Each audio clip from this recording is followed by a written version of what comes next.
Ghost Taxi Story. I am retired, with plenty of free time, but aside from reading newspapers, listening to the radio, and watching TV, I don't know what else to do to pass the time. Today, Hanoi is experiencing heavy and persistent rain. I stopped by my usual coffee shop near my house, listening to trend music and letting my soul drift with the deep melodies when suddenly, a young man approached me. I'm too, from the same neighborhood as you. I drive a taxi. I know you through the stories you post on Facebook, especially the ones about the supernatural. Today, by chance, I met you here, and I want to share a story I personally experienced, hoping you can share it with others. The rain outside continued to drizzle. A ghost story in the middle of the rain intrigued me even more. I nodded in agreement. He began his story. That evening, at around 8 o'clock, it was raining heavily when a customer urgently needed a ride to Viet Tri. Initially, two hesitated because of the rain in the late hour, but the man pleaded and offered 1.5 million Vietnamese dongs higher than the usual fare. Thinking he could return to Hanoi before midnight, two agreed. When they arrived in Viet Tri, it was past 10 o'clock. On the way back, to save time, two decided to take a shortcut, even though the road was narrow, bumpy, and deserted. As he slowly drove through a dark section of the road, he was startled to see a child sitting in the middle of the street. He initially wanted to swerve past, but compassion made him stop. He got out of the car and picked up the child, intending to take him to a nearby house. Just as he lifted the child, he heard loud crying and the sound of footsteps rushing toward him. A woman dashed over, snatching the child back. The child screamed but clung tightly to her. Two strong young men rushed in, restraining two, beating and cursing him, accusing him of kidnapping. Two tried to explain, but they wouldn't listen. Some even threatened to take him to the police or beat him to death. One of them quickly grabbed Tu's wallet, took all 5 million VND inside, and slapped him as a warning before leaving. Tu realized this was a staged robbery. It was late, and not wanting more trouble, he decided not to report it to the police, considering it a loss to avoid greater misfortune. Thinking his bad luck was over, Tu had no idea more misfortune was yet to come. A few days later, Tu picked up a fare from Hanoi to Ninh Binh.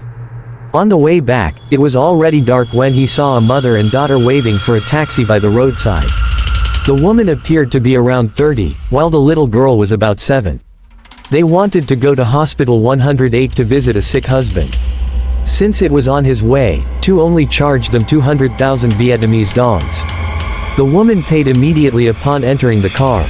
The weather outside was hot and humid, yet strangely, when the mother and daughter got in, Tu felt a chilling cold.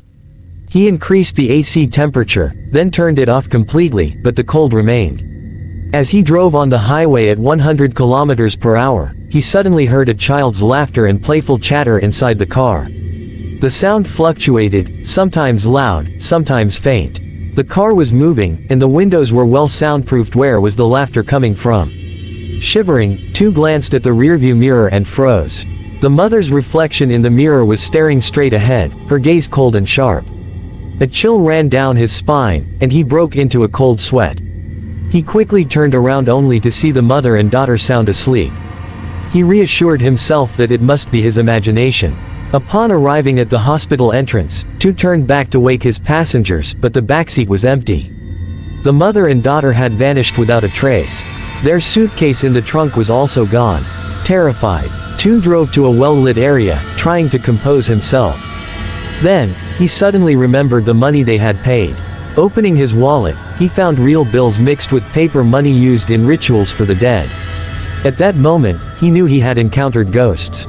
Shaking with fear, Tu sped home. As soon as he opened the door, his pet fox dog growled, jumped up barking furiously, and bared its teeth as if ready to attack. The cat leapt onto the table, wailing as if someone was strangling it. Tu knew something was wrong. His wife quickly crushed garlic, rubbed it on his hands and feet, and burned some old newspapers at the doorway for Tu to step over. After a while, the dog and cat calmed down, returning to their usual affectionate selves. But Tu fell ill, bedridden with a fever for several days. Worried, Tu's wife sought out a spiritual master in society Sun. Upon seeing her, the master immediately said, "Your husband just escaped a great calamity." Two female spirits followed him, intending to harm him. Luckily, he has strong spiritual protection from his ancestors, so he survived. The master gave her a yellow talisman and instructed her to paste it on their door to ward off evil. Sure enough, after putting up the talisman, Tu recovered completely. Since then, Tu has been extra cautious when driving at night. Whenever he passes a deserted road, the image of the mysterious mother and daughter resurfaces in his mind, sending shivers down his spine. Everyone may have different beliefs about this story. Whether one chooses to believe it or not is up to them, but perhaps it serves as a reminder for all night drivers always be cautious and vigilant.